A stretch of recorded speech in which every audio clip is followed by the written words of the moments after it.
Muy bien, un saludo para todos mis hermanos de Chile, esta nación que amamos tanto en este momento histórico, estratégico, no solo para Chile, porque en realidad Chile tiene un liderazgo en la región, así que lo que pase políticamente, espiritualmente, económicamente en Chile tiene repercusión en la región, así que es un momento importante para Chile y para la región, así que es un privilegio para mí poder dirigirme a ustedes y quería compartir una reflexión.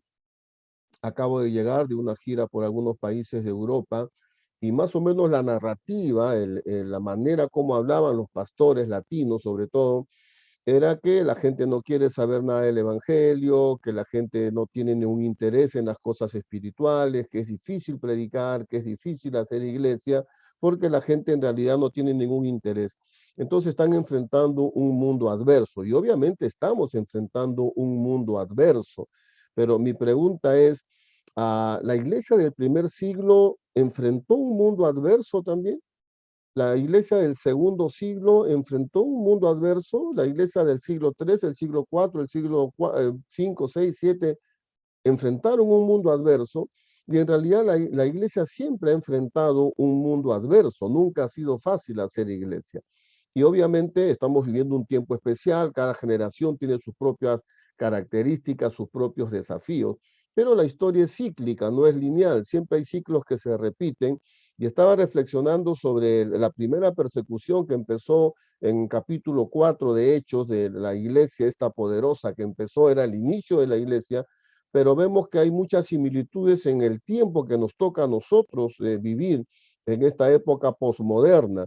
Entonces, quiero ver cómo enfrentaron ellos este mundo adverso y qué podemos aprender nosotros para enfrentar el mundo adverso que nos toca vivir en el siglo XXI. Si vamos al capítulo 4, vamos a ver ahí muchos detalles muy parecidos a nuestro tiempo, como por ejemplo vemos en el capítulo 4, en el verso 1 al 2, que dicen, hablando ellos al pueblo, vinieron sobre ellos los sacerdotes con el jefe de la guardia, ya había acá involucrado las autoridades de aquella época, o sea, hay un tema político también, y los saduceos resentidos de que enseñasen al pueblo y anunciasen a Jesús la resurrección de entre los muertos. Poco a poco, la iglesia va convirtiéndose en el enemigo.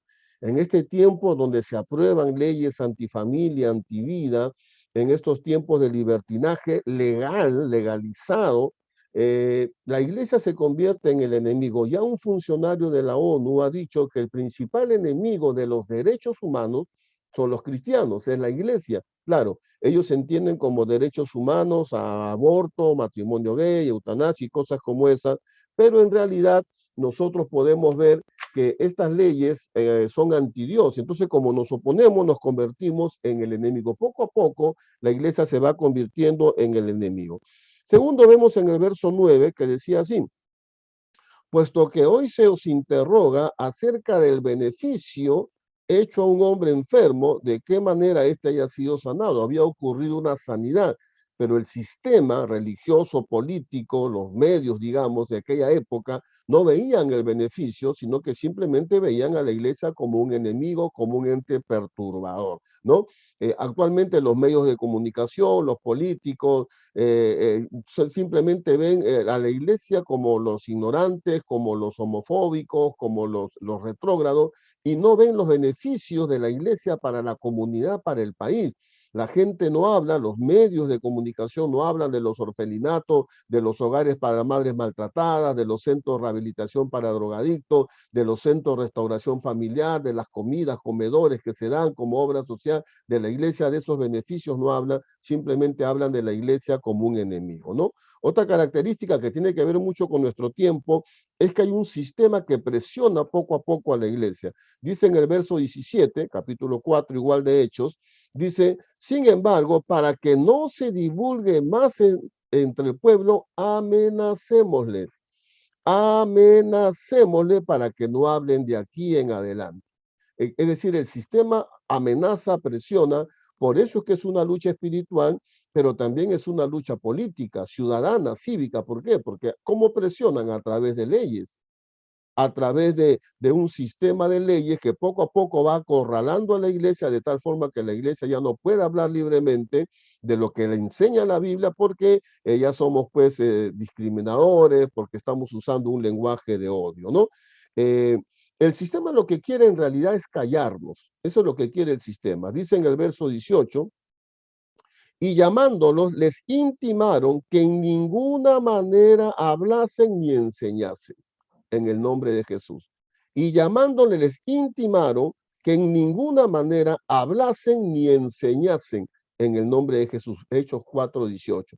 ¿Cuál es el objetivo de este sistema? Obviamente, dirigido por el diablo, diabólico ante Dios, usando medios de comunicación, políticos, congreso, presidente, universidades, catedráticos, todo el sistema lo que quiere es callarnos, como están logrando en otros países que ya ni siquiera uno puede predicar porque te hacen una denuncia por lenguaje de odio, por discriminador. Entonces, ¿cuál es el objetivo del sistema? Callarnos. Ese es el sistema, ese es el mundo adverso que estamos enfrentando hoy. Ahora, acá hay un tema profético, porque si usted lee bien este capítulo 4 de Hechos, recuerde que esta persecución era muy local. Eran los líderes religiosos de la ciudad y aliados con el sistema político romano. Entonces era una persecución muy local.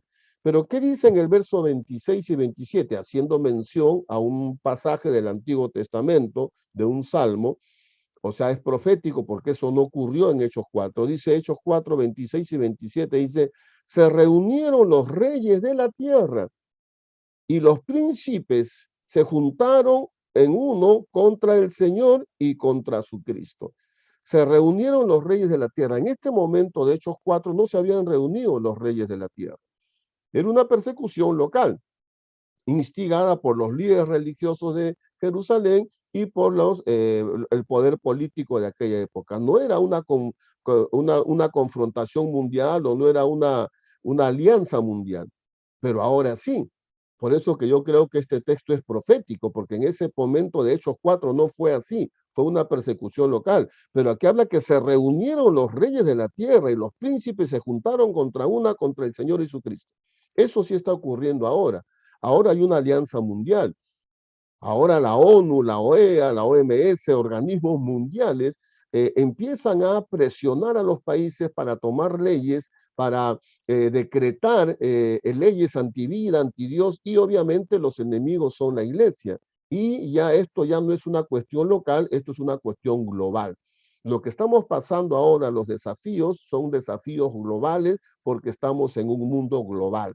En Hechos 4 no era un mundo global, ahora sí. Entonces este texto para mí es profético porque las más altas autoridades, presidentes, gente de la ONU, están en esta alianza contra el Señor y contra su Cristo. ¿Qué hacemos entonces? ¿Cómo enfrentamos este mundo adverso? Porque estamos aquí. Este es el tiempo que nos ha tocado vivir en Chile, en Perú, en Latinoamérica, en el mundo. Les digo, estoy llegando de Europa y es la misma situación. ¿Qué hacemos? ¿Qué hizo esta iglesia? Lo primero que esta iglesia no perdió nunca su convicción. En Hechos 4:13 dice así, entonces viendo la osadía, o sea, la convicción de Pedro y de Juan, y sabiendo que eran hombres sin letras y del vulgo, se maravillaban. Esta convicción es fundamental porque a veces el sistema, ojo con nuestros jóvenes que los intimidan en las universidades, haciéndoles creer que ser creyente es una cuestión de ignorante, que ya toda la ciencia y todos los científicos demuestran que Dios no existe y que tener una fe cristiana es una fe ya pasada de moda, ignorante. Y no es así, no es así. El 60% de los ganadores de premio Nobel eran creyentes. Hoy en día, científicos del más altísimo nivel, de las mejores universidades del mundo, son creyentes. Es un engaño pretender decirle a las nuevas generaciones que ya toda la ciencia es antidios. Mentira, mentira. Hasta ahora siguen habiendo debates en las mejores universidades del mundo entre creacionistas y ateos, evolucionistas. Nuestra fe tiene base científica, base histórica, base legal, base arqueológica. En todo sentido, nuestra fe es defendible. Entonces, no podemos perder la osadía, no podemos perder la convicción. El Evangelio sigue siendo poder de Dios para salvación y tiene fundamentos para ser defendido. Cuando la Biblia dice que debemos defender nuestra fe tiene base científica, pero hay que entenderla, hay que comprender, hay que estudiar por eso. Esta convicción va a ser producto de que elevemos nuestro nivel de debate, que elevemos nuestro nivel de defensa del Evangelio. La apología del Evangelio requiere pastores y miembros de las iglesias mejor preparados que antes, porque ahora la gente tiene más información que antes. Entonces nosotros tenemos el desafío para tener esta convicción de prepararnos mejor que antes, porque nuestro Evangelio, nuestra fe, tiene defensa, pero hay que conocerla. ¿Qué más hicieron? Dice en el verso 13, entonces viendo la osadía de Pedro y Juan y sabiendo que eran hombres sin letras y del vulgo, y se maravillaban, les reconocían que habían estado con Jesús. Les reconocían que habían estado con Jesús. Se notaba que eran creyentes, reflejaban el carácter de Jesús, reflejaban esa personalidad del Señor Jesucristo. Y esto es un desafío para nuestro tiempo, porque a veces somos muy religiosos, tenemos un lenguaje muy religioso, de cada 10 palabras, 9 son gloria a Dios, aleluya, y somos muy religiosos, pero nuestra conducta, nuestro carácter no se parece al carácter de Jesús. No se nota que hemos estado con Jesús. Cristianos y pastores también y líderes religiosos conflictivos, problemáticos, soberbios, altivos. Entonces, ¿dónde está ahí el reflejo del carácter de Jesús? El mejor mensaje es nuestro testimonio, nuestro carácter. Así que hoy más que nunca debemos reflejar el carácter de Jesucristo. ¿Qué más? Verso 4:14. 4:14 dice, y viendo al hombre que había sido sanado, que estaba en pie con ellos, no podían decir nada en contra. No podían decir nada en contra. ¿Por qué? Porque estaban demostrando con hechos el mensaje. Entonces, la iglesia tiene que demostrar que el evangelio funciona como haciéndonos mejores personas, no haciéndonos más religiosos, haciéndonos mejores personas. ¿Cómo vamos a predicar en este tiempo? Demostrando que el evangelio nos hizo mejores padres, mejores esposos, mejores hijos, mejores profesionales, mejores ciudadanos. Esta es la estrategia de Daniel, que eran 10 veces mejores. Queremos predicar en este mundo adverso. Tenemos que hablar menos. Ya hemos pasado de un evangelio de predicación en el siglo XX, ahora estamos pasando a un evangelio de demostración, porque el mundo de hoy exige demostración. Demuéstrame que el evangelio funciona. ¿Sabes cómo te lo demuestro? Yo soy el mejor trabajador de esta empresa y soy tu jefe. Yo soy el mejor estudiante de esta universidad, soy el número 1. Te demuestro con hechos que el evangelio me hizo mejor que tú. No solamente mejor, sino 10 veces mejores. ¿Cómo vamos a ganar un mundo adverso si estamos en la cola? Si somos los empresarios más pequeños, si somos los peores alumnos en la universidad, si no destacamos en nada. ¿Cómo demostramos el poder del evangelio transformador si no ven ellos que somos mejores que ellos? Este evangelio de demostración es fundamental en el siglo XXI, porque la gente ya no quiere que le digan muchas cosas, no quiere que le prediquen y lo sermoneen. Demuéstrame que el evangelio funciona. ¿Cómo lo demuestra? Siendo una mejor persona en todas las áreas, no más religioso, sino mejor persona. Ahora, en este mundo adverso, lo que no podemos hacer es callar. Dice ahí en el verso 20, porque no podemos dejar de decir lo que hemos visto hoy, no podemos callar. Ahora, claro, nos enfrentamos a un desafío. ¿Cómo? Y eso tiene que ver con lo siguiente. No podemos callar y seguimos predicando y seguimos saliendo a las calles, haciendo aires libres, predicando en la plaza, pero cultos en las iglesias, pero ya la gente no responde como antes. Por eso el siguiente punto es, la iglesia debe ser estratégica. La iglesia debe ser estratégica. Y en el verso 29 y 30 de Hechos 4 dice así, y ahora, Señor, mira sus amenazas y concede a tus siervos que con todo denuedo hablen tu palabra. Que con todo denuedo hablen tu palabra. Y aquí quiero centrarme un poco, porque normalmente asociamos la palabra denuedo a valentía y tiene que ver con valentía. Pero recuerde que este texto fue escrito en griego y la palabra griega original es parresis. La palabra parresis es una palabra muy interesante que va mucho más allá de la valentía. Cuando en la Biblia dice, por ejemplo, que en algún momento Jesús ya no les hablaba con parábolas, sino que les hablaba claramente, ese claramente es parresis. Hay registros de libros de aquella época, no bíblicos, extrabíblicos, que usaban la palabra parresis para hablar de libertad de expresión. Libertad de expresión. Entonces, ¿cuál es la idea de parresis? La idea es que el mensaje llegue sí o sí. Que el mensaje llegue sí o sí. Ese es el concepto de parresis. Entonces, este denuedo va mucho más allá de la valentía. Por eso digo yo que la iglesia debe ser estratégica, porque aquí está hablando de la estrategia para que el mensaje llegue sí o sí. Aquí les estaban amenazando para que no prediquen. Entonces ellos dicen, oye, Señor, el mensaje tiene que llegar, no podemos callar. ¿Cómo hacemos? Dando la forma, dando la estrategia para que el mensaje llegue.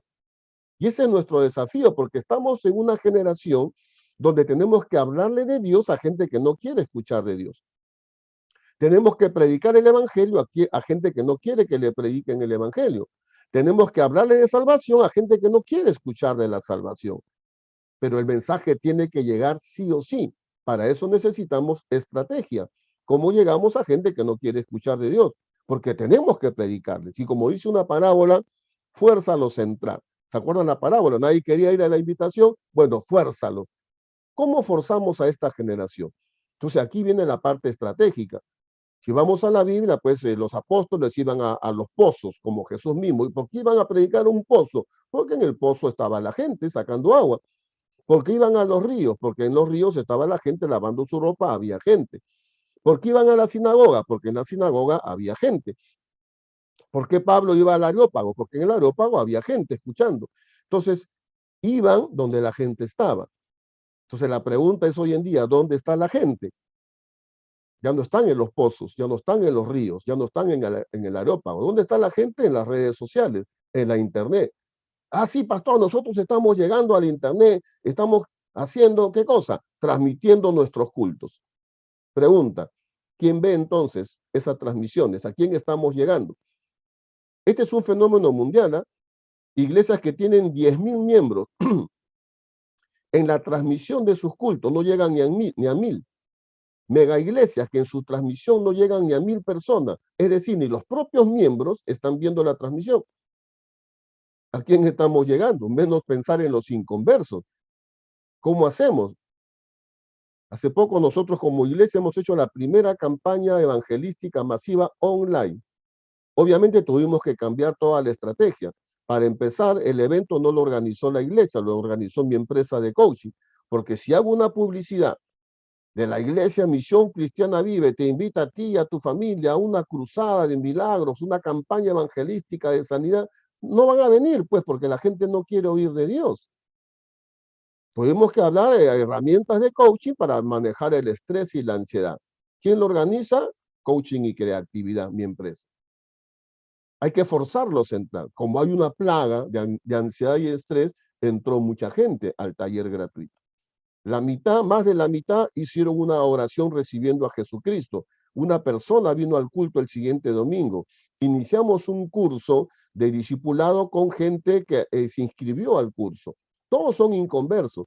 La ventaja de la campaña online es que todos entran a un grupo de WhatsApp automáticamente. Tenemos sus nombres y sus teléfonos automáticamente para hacer el seguimiento.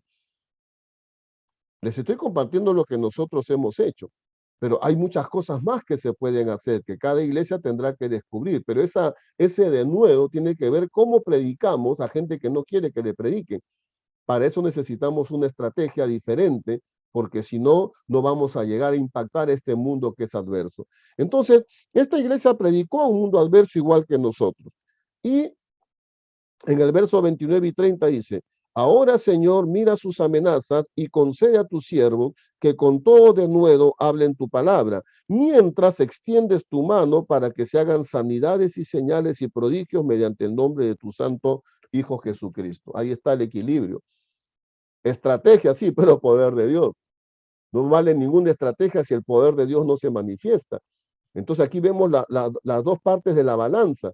Estrategia, creatividad para llegar a gente que no quiere escuchar, pero también la manifestación del poder de Dios, porque esto no es un mensaje humano, es un mensaje de Dios. Tiene que haber un equilibrio entre la estrategia, pero el poder de Dios manifestándose. Y esto es lo que dice esta gente, danos de nuevo, mientras tú, ¿no? Danos estrategia, mientras tú haces milagros y señales. Eso es lo que necesitamos en este tiempo. Este pasaje me hace pensar mucho en el tiempo actual desafiante que estamos viviendo.